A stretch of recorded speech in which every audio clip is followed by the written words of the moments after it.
आलोक राज भी पहुंचे हैं छात्रों से बात करने के लिए भी। हाल फिलहाल देखते हैं क्या बातचीत होती है इनमें। तमाम चीज़ें हम आपके सामने लाएंगे जो भी है। और हाल फिलहाल बोर्ड अध्यक्ष मेजर आलोक राज यहाँ पहुंचे हैं। और मैं एक बार आपने विज्ञप्ति में लिखा है कि 12.5% एक्स सर्विसमैन को मिलेगी, ठीक है। तो जो पोस्ट है उसके हिसाब से 12.5% में होती है 302 समथिंग, 302 पोस्ट आती है। लेकिन एक्स सर्विसमैन में दिया हुआ है 492। तो 190 पोस्ट हैं वो एक्सेस है एक्स सर्विसमैन।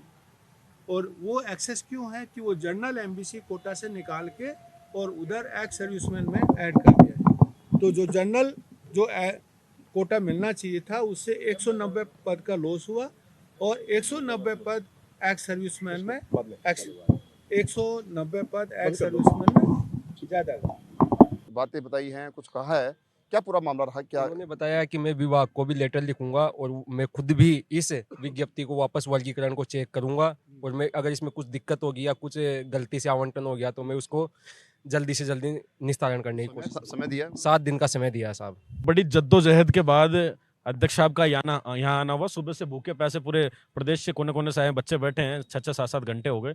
लेकिन अध्यक्ष जी और हमारे राष्ट्रीय पशुपालक संघ के अध्यक्ष लाल जी ने कह दिया था कि हम बिना मिले अध्यक्ष जी से नहीं जाएंगे, चाहे हमें यहाँ रात को धरना ही देना पड़े।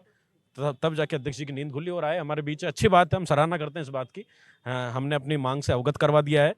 उन्होंने कहा है कि ये संबंधित डिपार्टमेंट का काम है, हम उसको फॉरवर्ड करेंगे और इसका पूरा रिव्यू करेंगे और कोशिश करेंगे कि जल्द से जल्द इसका निस्तारण किया जाए। हमने साफ साफ बता दिया कि जो विज्ञप्ति कर्मचारी आयोग, राजस्थान कर्मचारी आयोग निकालता है, बोर्ड निकालता है, तो जो विज्ञप्ति में विसंगति होगी वो कर्मचारी बोर्ड को एक्सप्लेन करना है। हम गवर्नमेंट के पास नहीं जाएंगे, हम दर दर की ठोकरें नहीं खाएंगे हमारे विद्यार्थी, इसलिए उनकी जिम्मेदारी है। आलोक राज का कहना था कि जो गवर्नमेंट हमें देती है वो पब्लिश कर देते हैं, हम उनको भिजवाएंगे। तो हमने बिल्कुल मना कर दिया कि ये एक्सप्लेनेशन हमें मंजूर नहीं है। हमें जवाब राजस्थान कर्मचारी बोर्ड से चाहिए, हम गवर्नमेंट के पास जाने वाले नहीं हैं।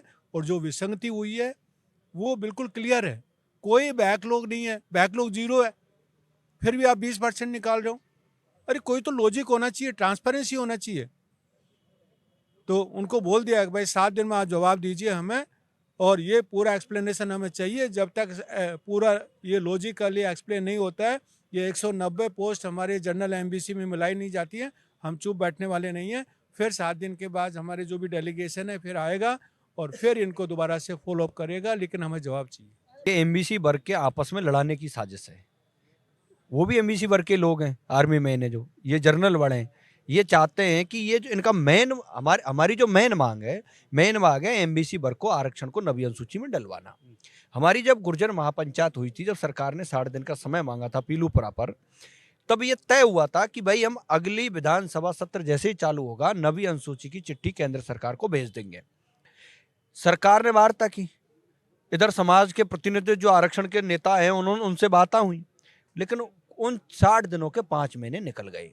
अब क्या है, ये धीरे धीरे छोटी छोटी ऐसी हलचल पैदा करके आपस में लड़ाना चाहते हैं। जैसे अब ये 12.5 का 20% कोठा कर दिया, फिर ये आपस में लड़ेंगे, फिर समाज थोड़ा सा कमजोर होगा, बैक होगा। हमारे 372 के अभ्यर्थी जिन्होंने पहले 90 दिन का धरना दिया, साफ तौर पर 372 वालों के लिए ये कहा गया था उस दिन जब पीलूपुरा पर 60 दिन का समझौता हुआ तो रेल रोक दी।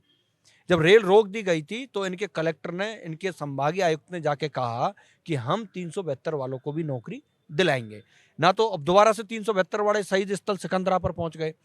ऐसी तमाम 4000 भर्तियां हमारी जिनको ये सरकार के लोग अटका करके बैठे। ये लड़ाई छोटी नहीं है, ये लड़ाई दोबारा से रिव्यू होगी। हम तो चाह रहे थे आज ये मिलने नहीं आता, इनका एक कोई CIBI धमका रहा था, कह रहा था यहाँ से चले जाओ। ये से मैं सोच रहा था कि 2 कान देर यहाँ से आंदोलन शुरू कर दूं, क्योंकि आंदोलन करना पड़ेगा। इस कौम को, एमबीसी वर्ग को दोबारा से आंदोलन खड़ा करना पड़ेगा। हमारे जो नेता हैं आरक्षण के, वो और सरकार एक ही बात है, गठबंधन है।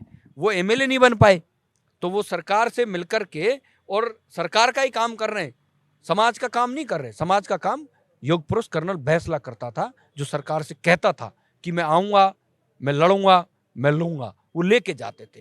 ये जरूरी नहीं कि 100% नहीं तो 50% लेके जाते थे। खाली हाथ बैठे हैं।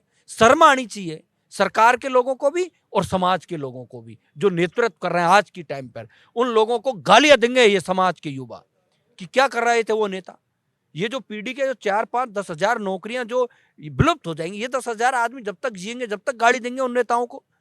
ये 10,000 जो मेरे 4,000 नौकरियों को भटक रहे हैं एमबीसी वर्ग के युवा, इनका परिवार, इनके रिश्तेदार, इनके खानदान इन आरक्षण के नेताओं को गाली नहीं देंगे क्या? मैं कहना चाहता हूं इनसे कि समय के रहते चेतो, नहीं तो हम दोबारा से वही रेल की पटरी होगी, वही सड़कें होंगी, जाम कर देंगे। हम तो ये कितने से 50 लड़के, हम 50 इतनी ताकत रखते हैं कि ये जो सामने हाईवे था ना, इसको जाम कर देते 2 घंटे बाद। ये आलोक नहीं आता, आज आलोक राज नहीं आता तो दिखा देते हमारी ताकत। हमारे कोई डर भय नहीं है, हम तो लड़ना ही चाहते हैं। हम तो शहीद हुए, पहले भी हमने 70-80 लोग हमारे शहीद कर दिए, हम और मरना चाहते हैं। एमबीसी वर्ग में राजस्थान के अंदर 1.5 करोड़ से ऊपर जनसंख्या है। इस 1.5 करोड़ की जनसंख्या का शिक्षित पढ़े लिखे बेरोजगारों को रोजगार दिलाने के लिए, सरकारी नौकरियों में अपना हक दिलाने के लिए अगर हमारे और सैकड़ों लोग कुर्बान हो जाएं, शहीद हो जाएं, हमें कोई फर्क नहीं पड़ता। चाहते हैं हम कुर्बानी देना चाहते हैं, कुर्बानी के दम पर लेना चाहते हैं, इन सरकारों से लड़के लाएंगे।